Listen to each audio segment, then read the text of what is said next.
We be live. Hello, everybody, guys. Before I say anything, before I say anything, please make sure right now, you like the stream, okay? Because we need these likes because we're gonna get demonetized. This stream specifically, you can see the title. YouTube is gonna hate this video, so we're going to get demonetized and deprioritized, which is the deprioritization is even worse, because we're not gonna get seen by a lot of people unless you keep like the stream. Look at the title. I don't even know how I'm gonna speak about this. You know what? I might as well just say it because Mohammed Hijab here, he's going to say all of that.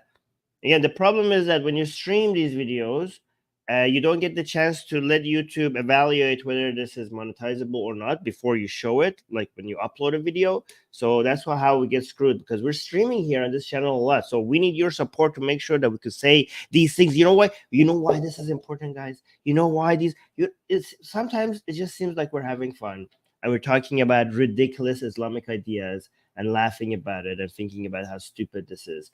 But it's actually quite important because you, me, and everyone else, we are the ones who get to do the things that makes it so that the future is decided based on ideas that has made the world a better place, or if we lose, ideas that makes the world sucky. This is what at stake here. We have certain ideas that has proven to work, that has proven to bring people out of misery, bring people out of poverty, bring people out of war, violence, brings prosperity, brings safety, brings security, brings wealth, hope for the future. These are ideas when we know it works. These ideas work. And they are challenged right now from all sides by horrible, horrible ideas. We have liberal ideas, secular ideas. These have proven to work. They have proven to work. But for some reason, even with such a great track record, they're being attacked from all sides. And the warriors of horrible illiberal ideas are coming for our liberal values. And you guys are asleep. You guys are not fighting back. We need to fight back. These ideas are dangerous. Religious ideas, woke ideas, communist ideas, far-right ideas, all of them are coming for your liberal values, and you have no idea how much your life depends on it, how much the future of this world depends on it. Again, I'm not acting like we're such a big deal, but each one of us has a small little part they could play to make sure that we don't lose the future. All right, especially right now, that seems we're at the point that this could go any way. And if it goes the wrong way, future generations are going to look back at this moment and they're like, this was the time that people should have stood up and they didn't. This is the time. You're living in it. You're living right at that time. So, and join me. Join me so every one of us could do our part, okay? Because these ideas are so horribly, horribly disastrous. They're so obviously disgusting and harmful. And I'll show you. Like I keep showing you on one live stream after another. I'll show you. And if I'm wrong, then come freaking tell me, challenge me. Come and talk to me. You could debate me. You guys are. I know why you guys don't come and debate me, because you are scared. You know I'm right. You know you have nothing. You have nothing over me. Okay? If you did, you would challenge me on Twitter. This is my name. Okay? Armin Navabi. You could search for it on Twitter. And then you could say, like, Armin, you are wrong. And I will embarrass you in front of your own audience. Like, okay, come on. Come on. Bring it on. We'll see. Okay? So don't tag me on Twitter because I don't see that. DM me. My DMs are open. Oh, let me actually check if we are monetized. because this title, I made the S a $sign so that maybe YouTube, yeah, so far we're good. Let me actually show it to you guys. Don't think I'm lying. Look, it's green. Green is good. So far, so good. Okay. So we'll see if this turns yellow. But we tricked YouTube, guys. We did it. Because if I put, like, look at the title, I put a $sign instead of S. If that was an S, we would have been demonetized already. But we're going to talk about it. So at some point we are going to get demonetized. So we'll see. Anyway, let's go from the beginning of this video. And yeah, and it's still here. Yes, exactly. Where is it? Okay, cool. Let's see what Mohammed Hijab has to say. How's my audio? My audio is good. Let's see. I say, just look at it from a principled perspective. Put emotions to the side for a second. The reason why you said homosexuality is okay is because of the harm principle.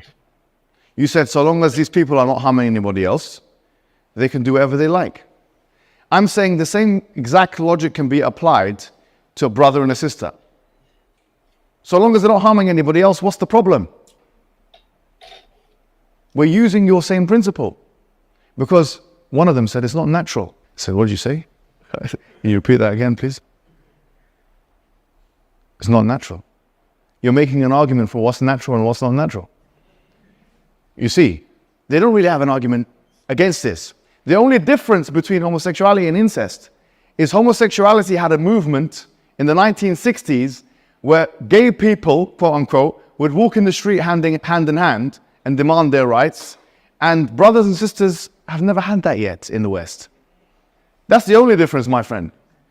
So I want to know, this is Beacons, where the place is, what's this place called? BNU. You might have a LGBT community here. I don't know if you have one. A society even. We are the LGBT society. I will say it's very unfair that BNU, being a liberal institution, has a LGBTQ society and they don't have an incest society. How dare BNU not discriminate against the incest? Why is it LGBTQ and it's not LGBTQI? There's a brother and a sister out there that just love each other. But you don't care about their feelings. You only discriminate against them because they came out of the same womb. And maybe some of them want to go back into the womb, sorry to say, in a different way. How dare you discriminate against these people that just want to have fun and love their brother in a non-platonic way, or their father or their mother? Oh, it's disgusting. How can you talk about this? What do you mean? You don't like this? This is where society is heading. When the white man will decide.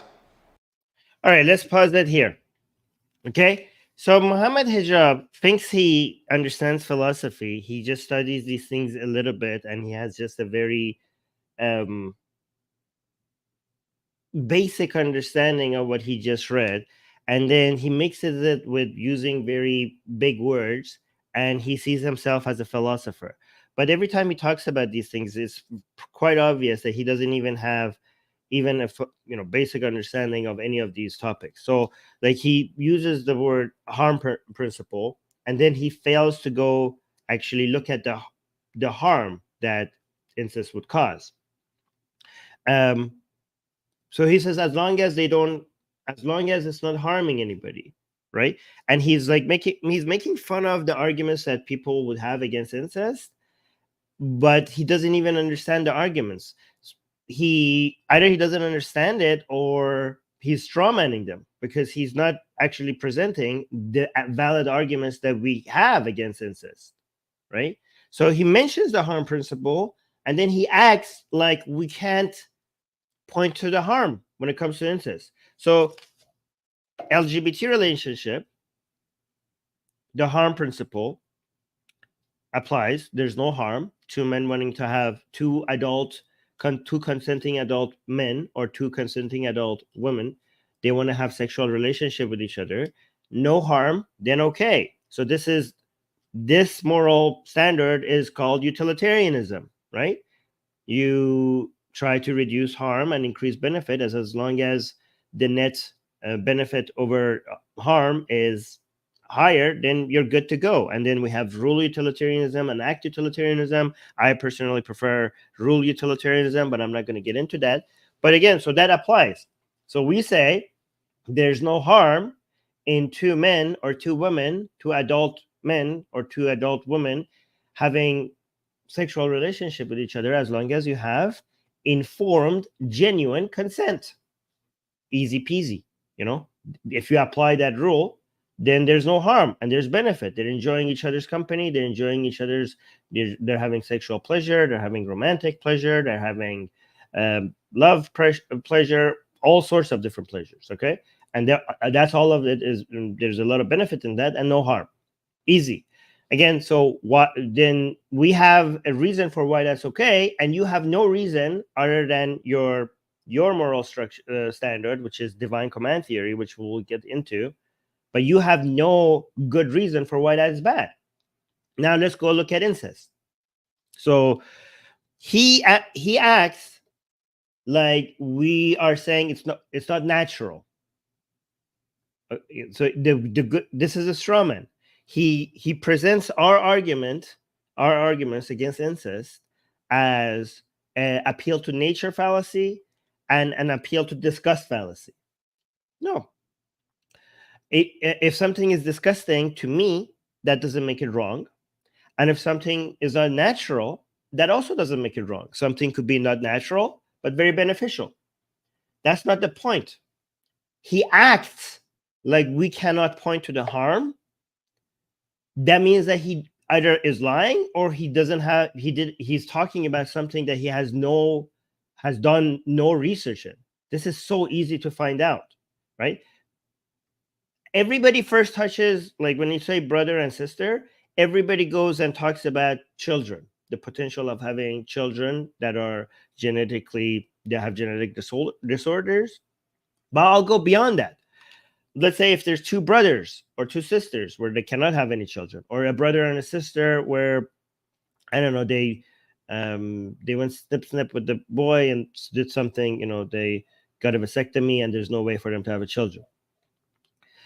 This is why, by the way, I like rule utilitarianism, because when you make something okay, it's not just about the specific examples that you could come up with that it's okay. You have to also consider the general consequences of making something okay.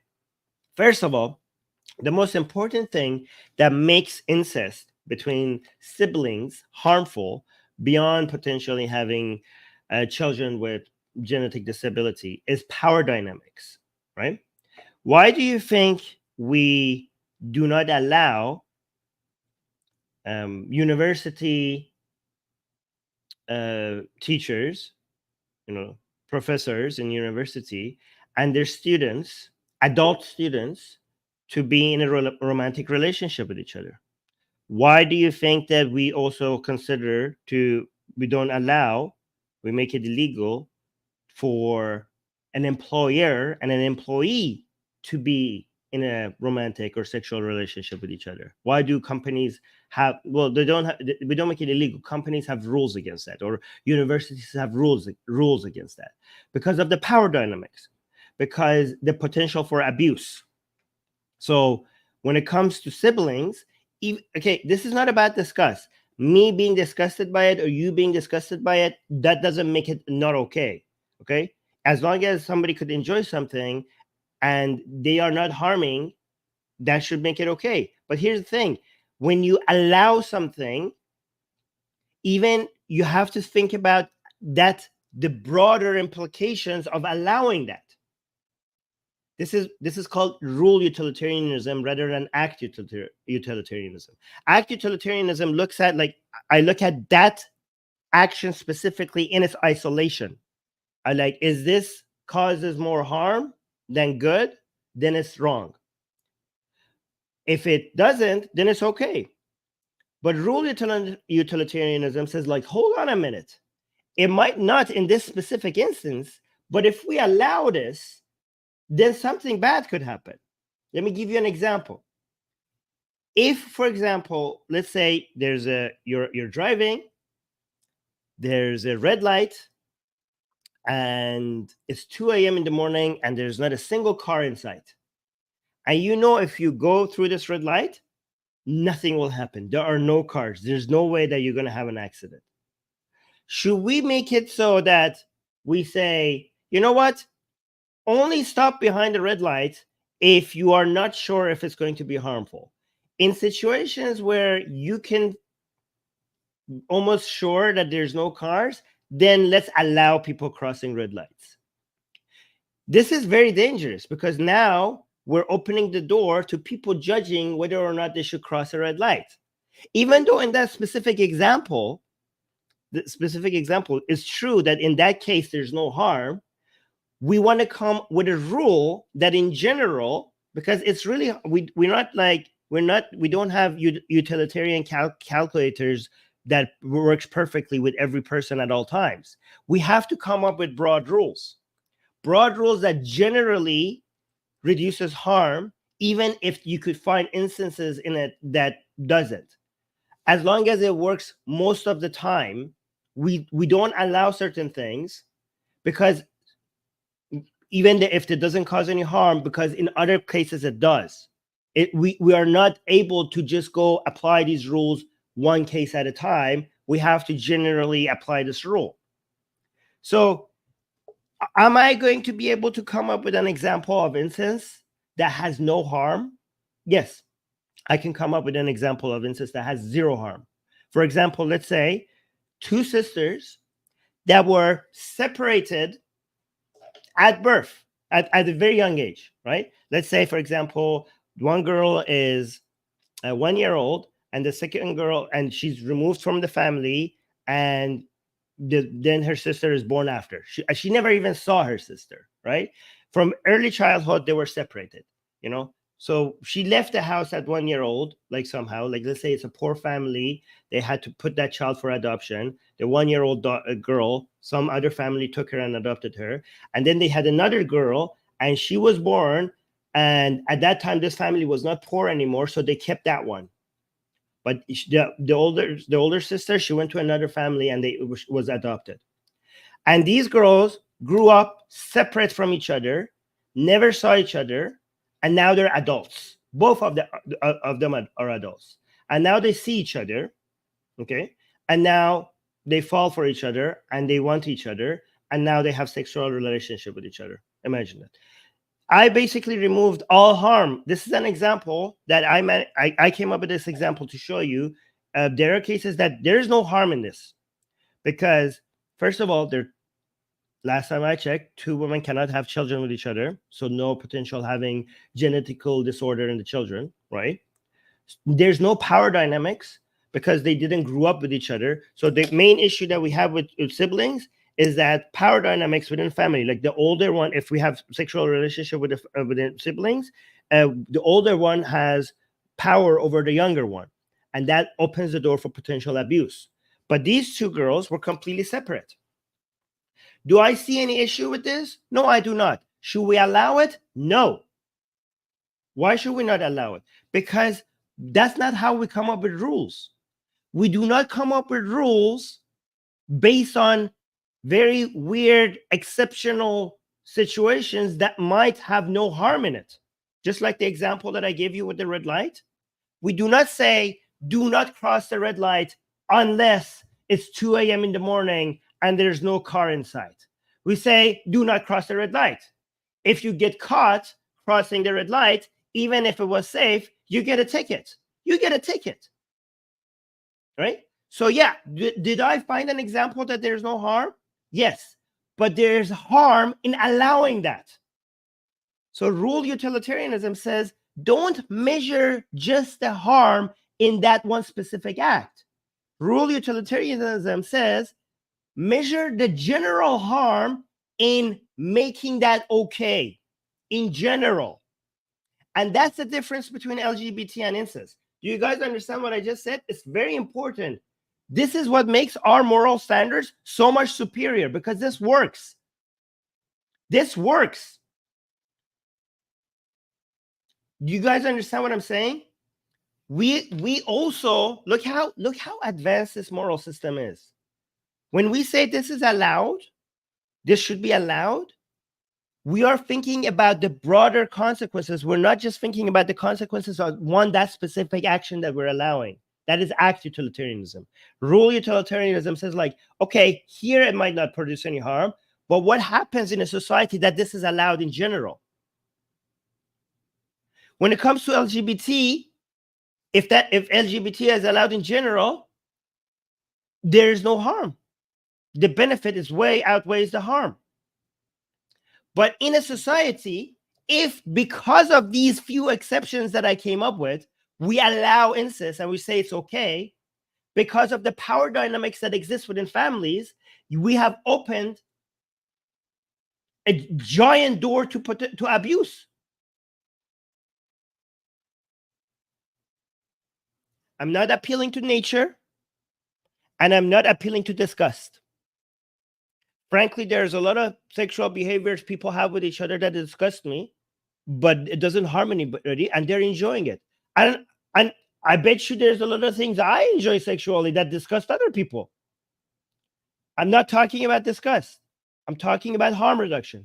And you can see Mohammed Hijab doesn't understand this. I managed to show you why allowing incest is not okay based on the harm reduction principle. And he would have been able to notice this if he'd done a little bit of research, but he's a dishonest person. He's dishonest. He's here just to strawman.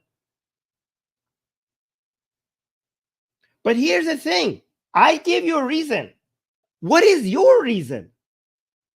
Like I just told you, based on a utilitarian argument, I just showed you how effective our moral system works, right? Well, now back to you, Mohammed Hijab. You tell me why incest is wrong. What is your reason?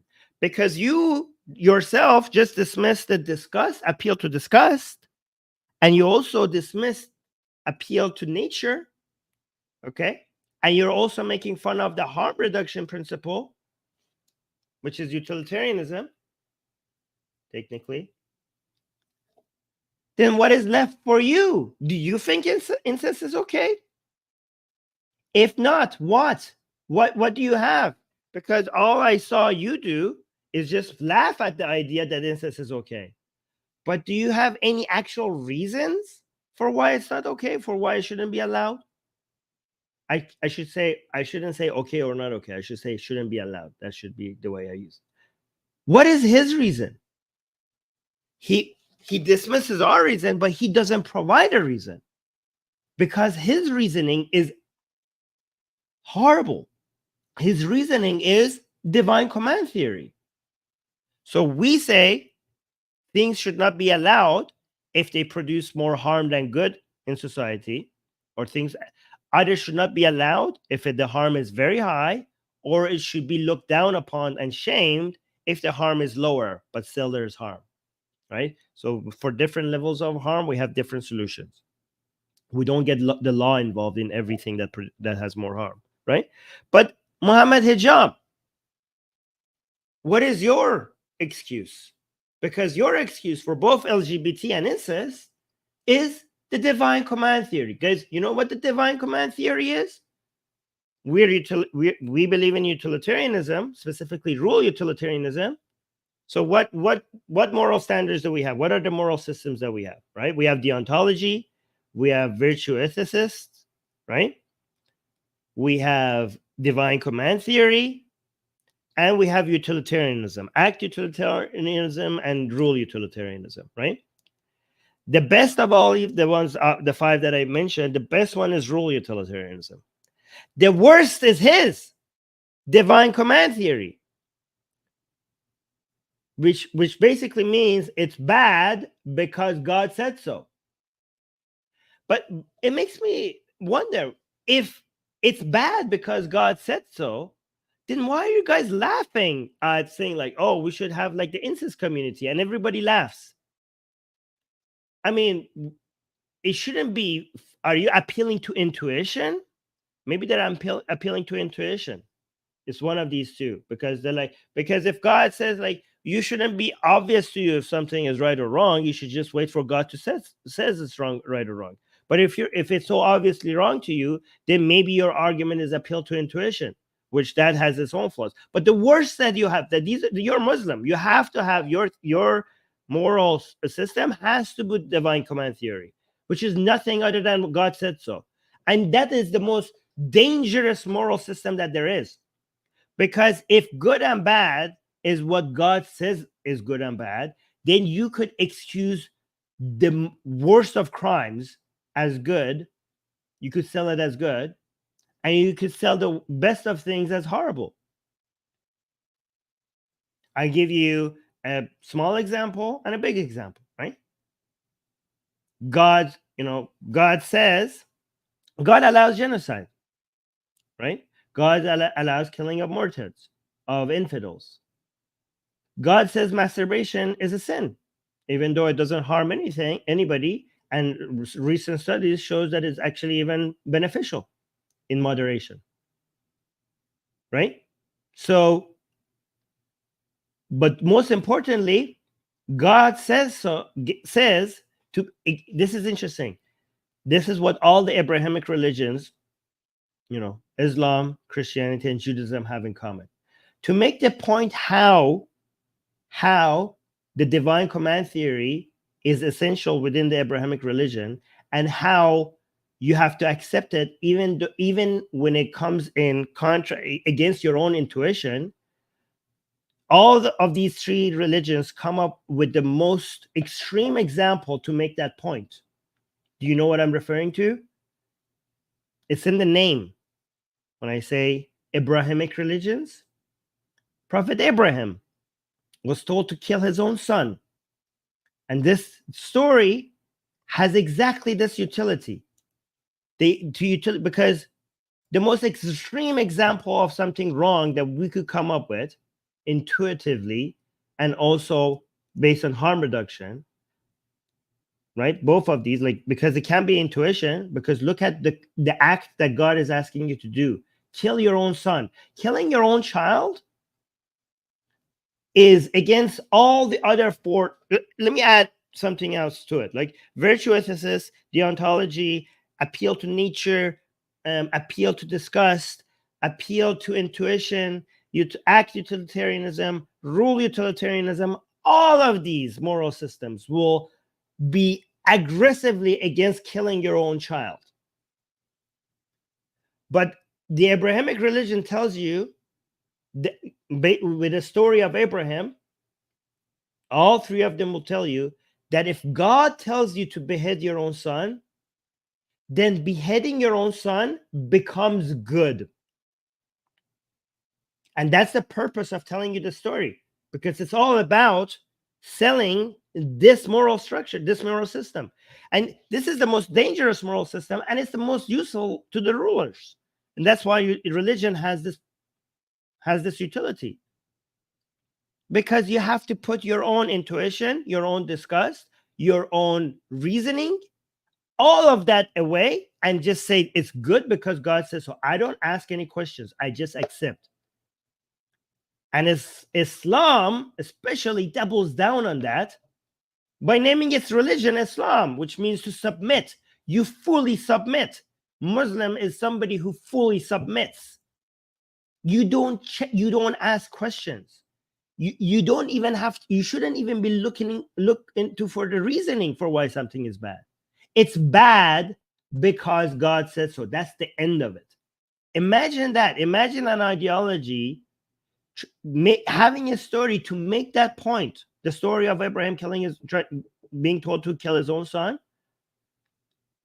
Saying don't ask questions. If God says kill your own son, that is good. That is good. Anyways, let's continue. Let me see if I made all the points, because I wrote everything that I wanted to say when he was talking. I think I did. Yeah, let's continue. Incest is okay. The Pakistani liberal will say, oh. Oh, no, here's an interesting point, okay? Here's an interesting point. Because now I want to shift this conversation to something else that I noticed with Mohammed Hijab. Decides incest is okay. The Pakistani liberal will say, wait, somebody's saying, in Judaism, we have been told that God check if Abraham will do that and stop him by telling him he is not allowed. Yeah, in all of these three religions, they tell you that, okay? But the point is that when God tells you to kill your own son, you have to say, okay. It doesn't matter that he didn't end up not doing that, but you say yes. Following God's command is required. At that moment, you deciding to kill your own son is a good thing. It became good. That's the point. And actually, the story is very clever. By God making Abraham not kill his son at the very end, it's actually a very cleverly designed story, because the disgust factor would have been way too much, and this whole divine command theory would have not been accepted if Abraham actually ended up killing his son, because it would seem too evil. So it sold you the divine command theory while reducing the disgust factor at the very end. Because until the very last moment where God stopped Abraham, the idea was, I am going to kill my son because God says so. If God says so, it makes it okay. It makes it good. But then if you went through with it, the major selling point would, like, you as the reader of the story would have a prophet that beheaded his own son. And as a parent, that disgust factor would be so much that this story would not be sellable. So it sold you the idea that if God says, kill your own son, that makes it okay. And it reduced the disgust factor at the very end. It's it's a very powerful meme.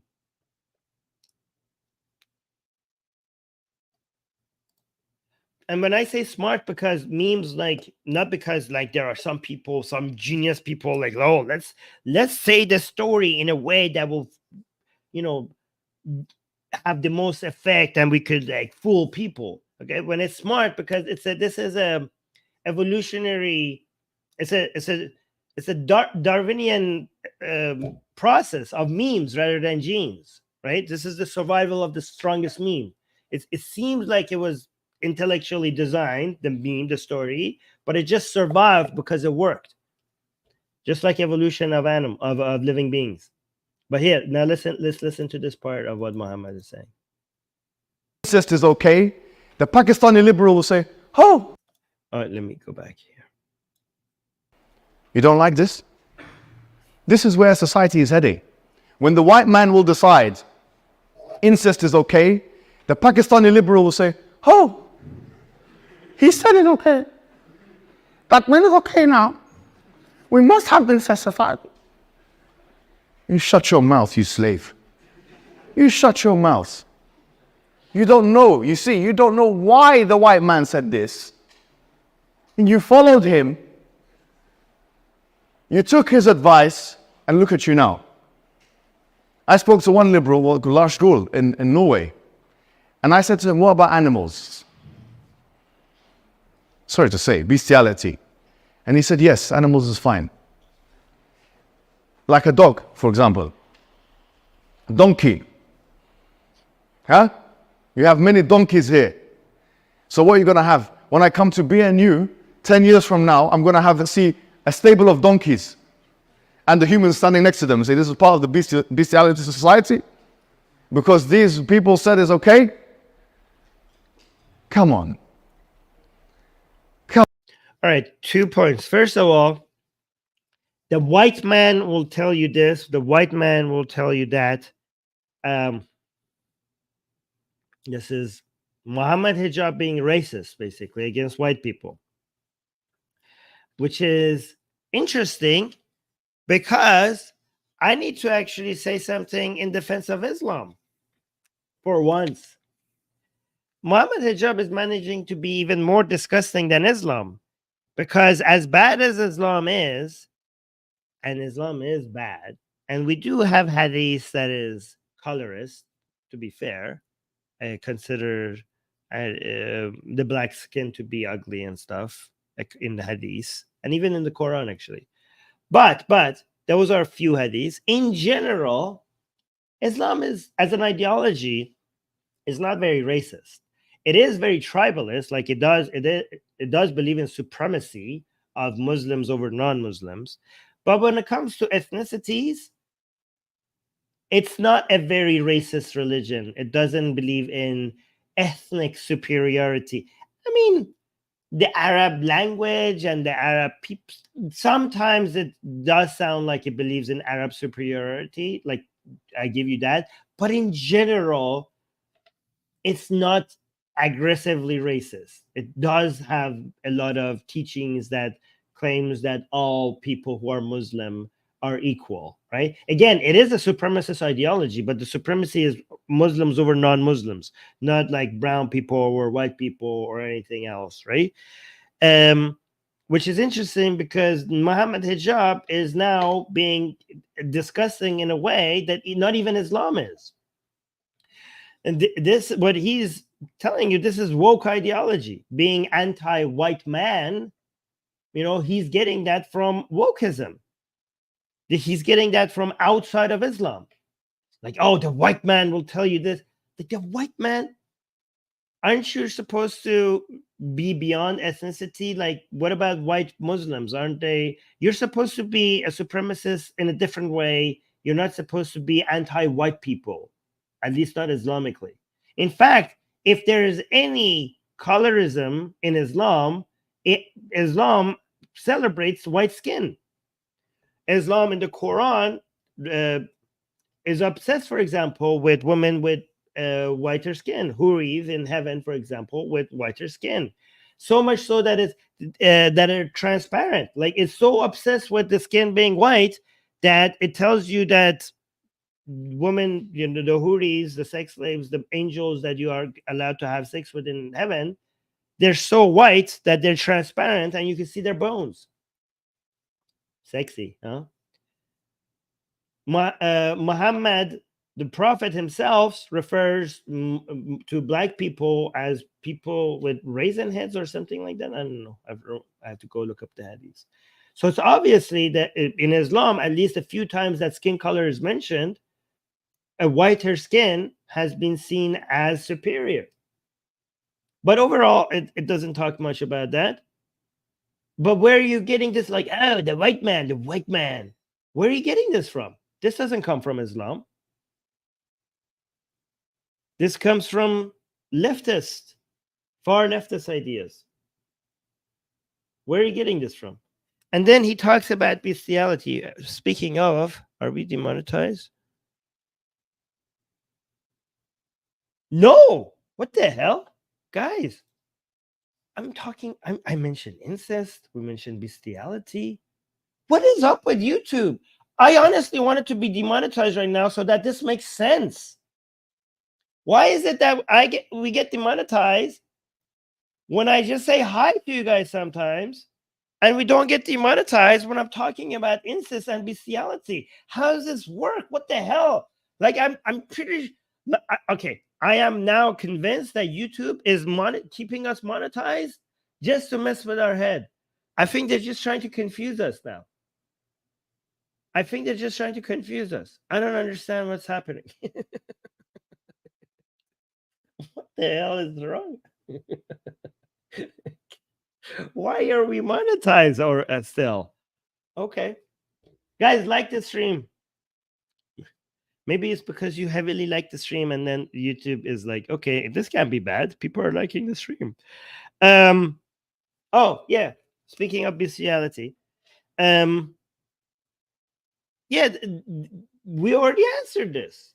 We want, for sexual relationship, we want consent. Nope, not just consent. We want informed, genuine consent. Informed, genuine consent.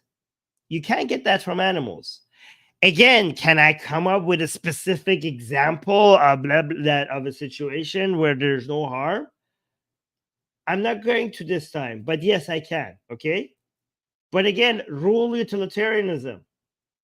Rule utilitarianism means that even if you could come up with an example where there is no harm to anybody, allowing that is freaking dangerous. Saying that's okay and making it legal for people to do that, you are opening the door to abuse in a way that allowing LGBT relationship doesn't. Allowing LGBT relationship, we have seen people are living with their partners, people have formed families, and it's widespread, and there's no harm. If we say like, hey, let's make it legal for people to have sexual relationship with animals, what do you think is going to happen? It's going to open the door for abuse, especially, this is even worse actually than siblings. You know why? And even worse than I'm not gonna say worse than in one way, it's even worse than abuse of those other examples. I'm not gonna say it because people are gonna clip it and take it out of context. Because at least with the humans, when you abuse them, they could at some point come and say, I was abused. There's a potential, at least. If it's an employer and employee, the employee at some point, there might be a backlash. There might be a Me Too movement. Even with the child might grow up and be like, yeah, this guy, when I was a child, this happened.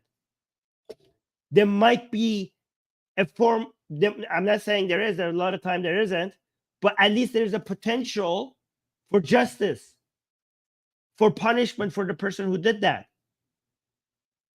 Last time I checked, dogs cannot communicate that, hey, like this guy did this. Or donkeys or goats. There's potential for abuse to living beings that don't even have language to defend themselves. They don't even have a voice. Obviously, this is horrible. You shouldn't open that door.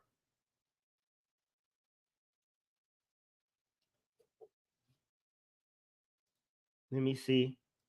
Oh, we got shekels. Thank you so much. I love it when we get shekels.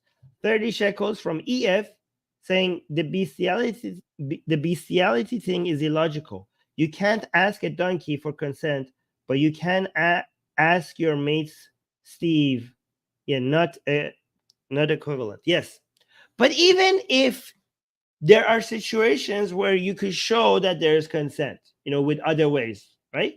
It's not informed consent, right? Because animals cannot understand the long-term effects of something, right? And even if I find specific example of situation where I could show there is no harm, again, we should still not allow it because the broader implications of allowing something like this. That's the difference. I think Mohammed Hijab doesn't understand how rule utilitarianism works. Sometimes I could come up with like really, really weird situations where the worst things imaginable would be okay. Worst things imaginable. And I'm not going to make it that, I'm not going to give you an example because people are going to clip that and going to say like, oh, Armin said this, right? But imagine the most horrible thing that one person could do. And I could provide a scenario, a story where that act in that specific story would be okay. Right? Let's say, like, for example, you abusing somebody, torturing them, right? Like, okay, what if I say, if you don't torture this person, I'm going to kill 1 million people. I'm going to nuke the city. Now in that situation, it's going to be okay. Yeah, go ahead, go torture. Like, that's the two options, right? Somebody this evil, I could it's easy to come up with a scenario with anything could be okay. But again, when we say, like, when we want to say should this be allowed, we don't think of, we're thinking about rules and standards that makes a society healthier and progress better and safer and healthier, mentally healthier, physically healthier. So when we come up with rules, we don't like, okay, we're going to make torturing illegal, except in a situation where you have to torture. Like, no, we don't That's not how we come up with rules. We come up with general rules because on average, it makes a society better. We don't look at those very weird, unique exceptions. And this shows how advanced rule utilitarianism is. Because with all other moral standards, it's so easy to show how ridiculous they are. None of these moral standards work perfectly all the time. But rule utilitarianism, you have to come up with the weirdest, most bizarre, unique examples to make it not work. To come up with like, okay, that's like, I don't like that answer, right? When it comes to divine command theory, it's so easy to show how horrible this is most of the time. When it comes to deontology, it's so easy to show how so often this is flawed. Virtue ethicist, yes, same. Appeal to nature, yes. Oh, one of the most horrible moral standards, moral structures, moral systems is social Darwinism, which the Nazis liked, right? I mean, I don't even have to make a case against that. Just look at the Holocaust, right?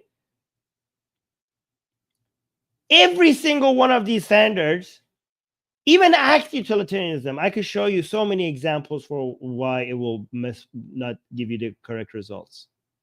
But rule utilitarianism, it doesn't give you 100% answer. Like all of them have their own flaws. But rule utilitarianism, you have to come like, oh, what if I was in a spaceship and nobody could see this? Or what if there was this evil guy that said, like, if you didn't do this, I would blow up a whole city? Or what if we were on a boat and we were all starving and we had to eat this child? Like, it's just like the most bizarre examples that you have to come up with, not the things that we have to face on a day-to-day in a normal society. And that shows how powerful this is, because it's only in unique, weird situations that are like, okay, we don't like the answer here. Most of the time it works. For our daily life, it works. Let's continue this. This is servitude. This is docility. This is subordination. This is slavery. This is intellectual molestation. You're being fed intellectually molested. It's true. It's true. I think he said it one more time because he was expecting a laugh the first time, and he was like, guys, I said something funny. And please laugh. Stop it. Stop being intellectually molested. Stop it. Shake it off you now. Let this speech be some kind of an awakening for you. The white man doesn't respect it.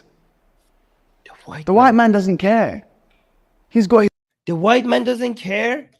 I mean, what the hell? Where is this racism coming from? The white man doesn't care.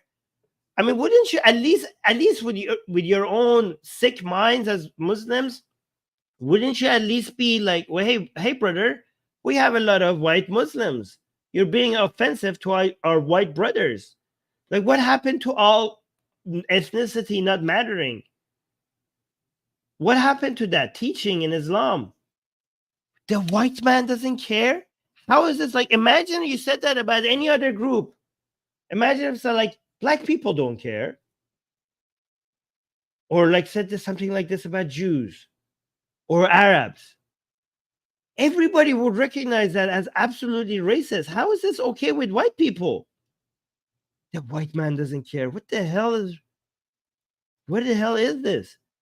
Oh, it's interesting because right after a white man just burned himself alive, screaming free Palestine. I mean, I don't agree with that guy. I think what he did was stupid, but he seemed to care. I mean, judging by the screaming of free Palestine while he was burning as a white man, he seemed to care. What do you mean the white man doesn't care? The white man doesn't care. He's got his own life. He does not care. He's not impressed. I guarantee you he's not impressed. If you died, you wouldn't care. The people who care about you are your family members. Honestly. your people, your community, they care about you. The Muslims. Look, he's like the Muslims. He's like, oh, the white man doesn't care. Muslims care. Is Mohammed Hijab not familiar with the concept of a white Muslim? I don't understand how he thinks like we have. He's making society, dividing it into white men and Muslims. I don't understand how this works. I think he doesn't understand how stupid he is. This is how it is. The Palestine issue has shown us that. The masks have all dropped. You think they don't care? They don't care. So there's no benefit in copying them. There's no benefit. With that, we'll conclude, inshallah.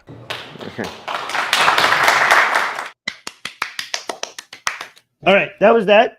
We finished it under 1 hour, which makes me very happy. Guys, make sure you like the stream, because I'm telling you, this understanding superior moral systems is very, very important. And I use this idea of like this whole incest LGBT thing as a way to sell you the rule utilitarianism. Okay, this show seemed to be like about incest and LGBT and bestiality, but it was actually my clever way of selling rule utilitarianism to you guys. Okay, so if you, and this is important because people have weird ways of deciding what's good and what's bad, and if more people understand a proper framework in evaluating what is right and what is wrong, this is good for society. And we do that by comparing it to horrible ways, like Islamic ways of deciding what's good and what's wrong. Okay, we have to make up, because they're winning right now.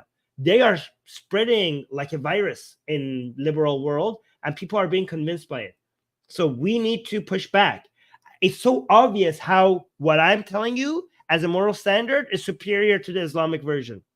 So obvious. We just need more people to watch this, because when I make my case, people get convinced, because my case is very strong. You know, there is no way to, my logic here is flawless. You know, I'm not going to hold back in saying that. My logic here is flawless. My case is easy to make. When people listen to what I'm saying, they get convinced. So your job is to like the stream so more people see how these non-Islamic and non-wokey ways are superior to all this virus that is spreading around. And you need to leave, after the show is over, you need to leave a comment under the show, so that will help this video get more views. And make sure you're subscribed, and make sure you hit the bell notification, and make sure you go tell your friends and your enemies to come and subscribe to this channel. Tell them that Atheist Republic YouTube channel, that's where they need to be. Okay? Okay. Well, thank you. And I'm going to go get ready for the Persian show. Assalamu alaikum. Like the stream.